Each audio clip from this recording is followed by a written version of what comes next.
Muy buenos días, hermanos. Dios les bendiga. Muy bienvenidos a la continuación del repaso de las lecciones de escuela sabática para este tercer trimestre del año 2024. Hemos estado estudiando el Evangelio de Marcos, el cual se subtitula El reino de los cielos se ha acercado en el libro auxiliar. Y hemos llegado al final de las 13 lecciones que cubren este Evangelio. Y estamos en la lección número 13, que es la del final, con un tema extraordinario, el Señor resucitado. Y realmente esa es una de las, tal vez la esperanza más grande del mundo cristiano y de nuestra iglesia adventista del séptimo día como parte de ese mundo, de este pueblo remanente que guarda los mandamientos de Dios y tiene la fe de Jesús, que cree un Salvador resucitado, ascendido al cielo y entronizado, y que actualmente desempeña una función como sumo sacerdote en el santuario celestial. Pero el epílogo del Evangelio de Marcos tiene también un mandato que está en los demás evangelios, realmente concuerda con los evangelios, aunque vamos a ver al final que los originales, los textos más antiguos de Marcos, realmente no terminan en el versículo 20, sino que en el versículo 8.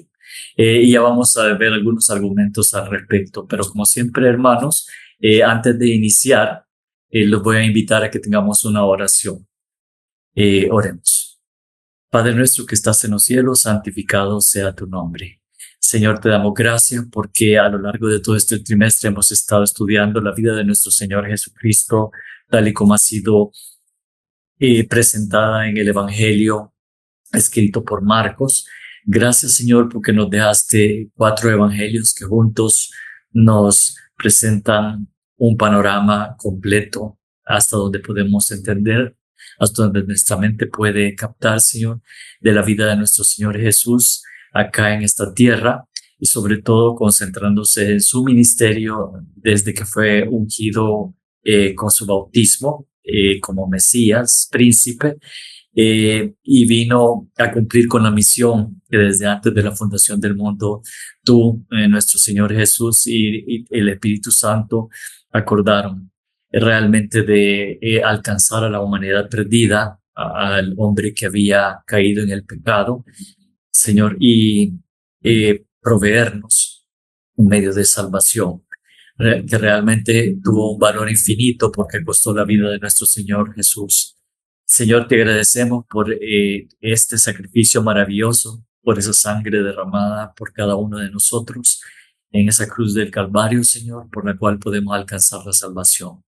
Señor, perdona nuestros pecados. Sabemos que te fallamos a cada momento, Señor, pero permite que cada día podamos ir caminando en este proceso de la santificación, Señor, hasta llegar a la estatura de la perfección de nuestro Señor Cristo Jesús en nuestra, Señor, en nuestra condición humana caída, pero que podamos, Señor, formar parte, como decía al principio, de ese pueblo remanente que guarda tus mandamientos, Señor, y tienen la fe de nuestro Señor Cristo Jesús. Gracias, Señor, por permitirnos haber estudiado juntos con nuestros hermanos y amigos que nos visualizan a través de las distintas redes sociales, Señor, de YouTube sobre todo. Permite que todo esto pueda seguir siendo para tu honra y tu gloria. Lo agradecemos, Señor, en el dulce nombre de Cristo Jesús. Amén. Bueno, hermanos, hemos llegado al final y estamos en la lección número 13, que, como les decía, se llama El Señor Resucitado, y este día, jueves 26 de septiembre, el título es Vayan por todo el mundo. Hemos llegado al final del Evangelio de Marcos y vamos a leer los versículos 16 del 14 al 20. Marcos, el Evangelio de Marcos, el capítulo 16, el último capítulo que hemos estado estudiando, y el versículo 14 al 20. Leo en la versión Reina Valera del 1960. Marcos 14, 16, 14. Esta sección se subtitula Jesús comisiona a los apóstoles, y como les decía, en todos los evangelios tanto sinópticos como en Juan, encontramos el mismo mandato, la misma comisión. Está en Mateo, en Mateo en el capítulo 28, en Lucas en el capítulo 24 y en Juan en el capítulo 20. Y en versículo 14 de Marcos 16. Finalmente se apareció a los 11 mismos, estando ellos sentados a la mesa, y les reprochó su incredulidad y dureza de corazón, porque no habían creído a los que le habían visto resucitado. Y les dijo: id por todo el mundo y predicad el evangelio a toda criatura. El que creyere y fuere bautizado será salvo, mas el que no creyere será condenado.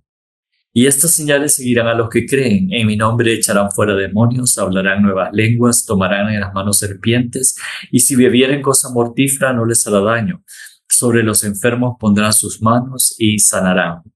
Esto es como un eco, hermanos, de cuando Jesús envió a los 70, cuando envió a los 12, que iban de dos en dos. Realmente es un eco de todas las maravillas que se harán cuando salgamos en el nombre de nuestro Señor Jesús. Y en el tiempo en que estamos viviendo está por caer la lluvia tardía, que es la unción del Espíritu Santo para nuestros días, hermanos. Pero esto no se va a dar si nosotros no estamos primero unánimes en oración como estaba la iglesia primitiva y nos convirtamos en discípulos. Eso quiere decir que en vez de ser miembros, seamos discípulos. Un miembro llega, se sienta, espera que lo alimenten con la palabra, se va y ahí acabó todo, hermanos. Y ese es el problema con nuestra iglesia, que está llena de miembros y no de discípulos como la iglesia primitiva. ¿Y cuál es la diferencia? Un discípulo es alguien que se busca a otros para Cristo y hace que la iglesia crezca. Ahora nuestra iglesia es en un 90% miembros y un 10% discípulos, que son los que están llevando adelante la obra, este mandato de ir por todo el mundo. En la iglesia primitiva era al revés. El 90-95% eran discípulos y de allí un 5% eran miembros. Entonces la iglesia tuvo un crecimiento exponencial, extraordinario, hermanos, en los tiempos de la iglesia primitiva. Eso es lo que debe suceder nuevamente en nuestros tiempos. Así que el cambio comienza por mí, es individual. No tengo que esperar que la iglesia corporativa lance semanas de oración, lance campañas evangelísticas. Sí son importantes, si no me malentiendan. Todas estas iniciativas son importantísimas, pero realmente el cambio tiene que comenzar conmigo primero y luego así esparcirse, así como sucedió con la iglesia primitiva, que fue una explosión extraordinaria. Y la iglesia crece, hermanos, cuando está siendo perseguida. Así después del apedreamiento de Esteban, que la iglesia salió huyendo por todos los rincones del mundo conocido en ese entonces, la iglesia se expandió de una manera, como les decía, extraordinaria. Y este es el mandato, esta es la comisión de ir por todo el mundo. Ahora bien, lo que les estaba comentando es también sobre las señales que acompañan.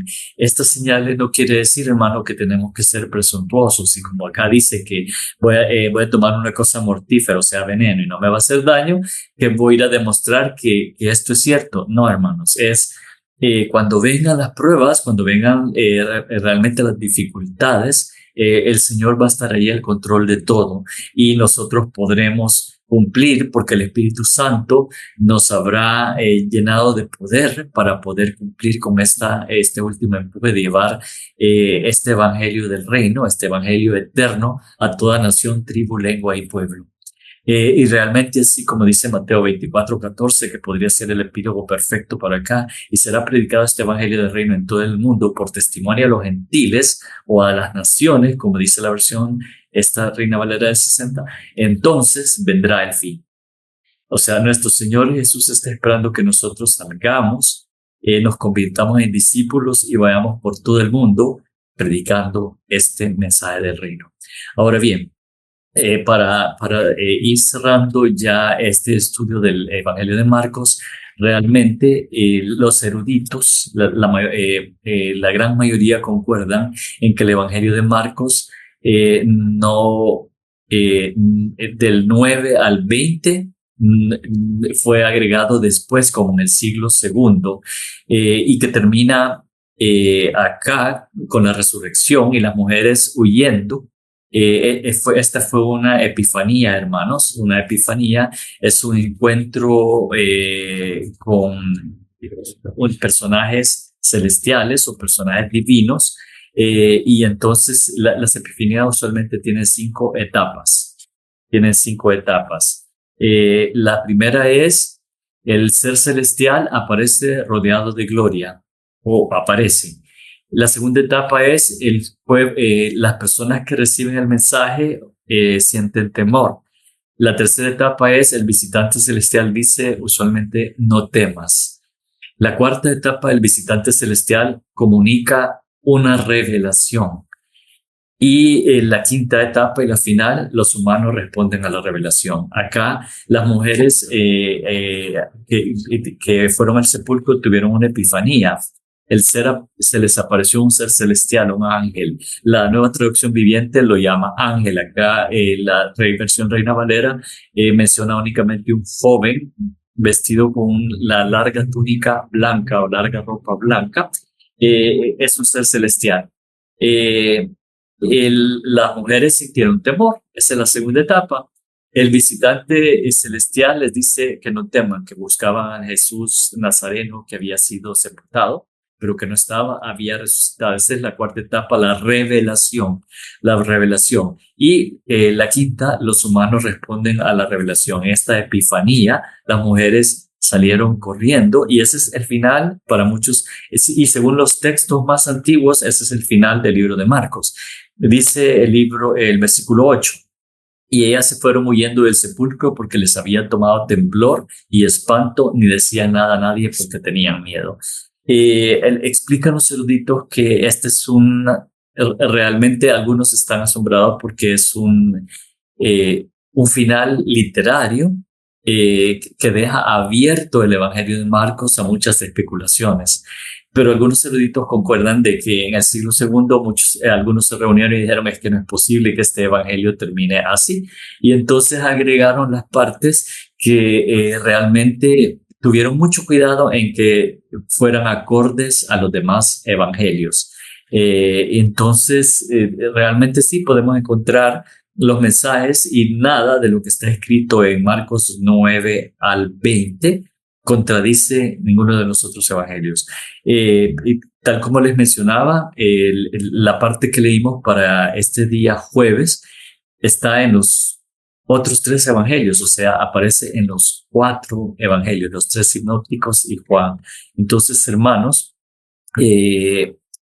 la Biblia no está exenta de estos finales abiertos. La parábola, le doy algunos ejemplos, 3 ejemplos para ser exacto. La parábola del hijo pródigo queda abierta. Ahí no supimos si el hermano entró a la casa y aceptó celebrar el regreso de su hermano que estaba perdido. No lo sabemos. Algunos eruditos piensan que este es un llamado a los fariseos a aceptar a los pecadores. El libro de Jonás queda abierto. No sabemos qué pasó con Jonás después de que se molestó con Dios y se molestó porque el arbusto que le había dado sombra se secó, en fin, y porque Nínive se había arrepentido y Dios le había perdonado, la ciudad de Nínive queda abierto. Entonces, realmente es los eruditos piensan que es un llamado al pueblo de Israel para aceptar a las naciones circunvecinas y ser un ejemplo para ellas, algo que el pueblo no hizo en ese entonces y miles de años después nosotros no estamos haciendo, hermanos. Tal vez el argumento más poderoso para la conversión de todas las personas sea nuestro testimonio. Nosotros, como cartas leídas, debemos ser un testimonio para todo el mundo, comenzando con nuestra familia. Y hermanos, posiblemente lo que estamos diciendo no concuerda con cómo estamos viviendo. Así que nuestra vida debe ser un testimonio y hermanos, el carácter del Señor Jesús debe reflejarse en cada uno de nosotros. Y realmente eso se va a ver reflejado en el rostro. Muchas veces no evidenciamos que hay paz interior dentro de nosotros, sino que realmente lo que ven las otras personas son raíces de amargura. Tenemos que tener mucho cuidado, hermanos, mucho cuidado con nuestro testimonio personal y lo que le estamos diciendo al mundo con ese testimonio. Y finalmente, hermanos, el libro de los Hechos también tiene un final abierto. Al final no sabemos, el libro de los Hechos ya no especifica qué pasó cuál fue realmente el final de Pablo, y qué pasó con sabemos que la mayoría de los apóstoles fueron torturados y los mataron, pero Pablo únicamente lo dejamos preso en Roma. Y la tradición, las historias y todo sabemos porque al final fue sacrificado también, fue torturado, muy probablemente, porque Pablo continuó predicando este evangelio del reino hasta el fin, hasta su final. Y entonces, pero el libro de los Hechos deja como abierto el hecho de que la iglesia siguió creciendo con el empuje de los primeros apóstoles. Así que no es raro que Marcos hubiese terminado en el versículo 8. Pero lo que agregaron, todos los eruditos estuvieron de acuerdo y forma parte del canon sagrado. Así que, hermanos, es un epílogo extraordinario para Marcos, y finalizo con los últimos versículos que también se encuentran en Lucas, el último versículo, el 19 y 20. Y el Señor, después que les habló, fue recibido arriba en el cielo y se sentó a la diestra de Dios. Esa es la entronización. Y los discípulos, y ellos saliendo, predicaron en todas partes, ayudándoles el Señor y confirmando la palabra con las señales que la seguían. Amén. Ese es un final también digno de un evangelio, el evangelio de Marcos, hermanos. Y espero que el estudio de todo este trimestre no solo haya sido un estudio intelectual, sino que haya servido para transformar nuestras vidas. Así es que finalizo con la misma invitación: ir por todo el mundo y predicar este evangelio a toda criatura. Y también lo importante es que el Señor Jesús nos dio una promesa que está en Mateo. Al final dice: yo estaré con vosotros todos los días hasta el fin del mundo. Amén. Que Dios les bendiga grandemente.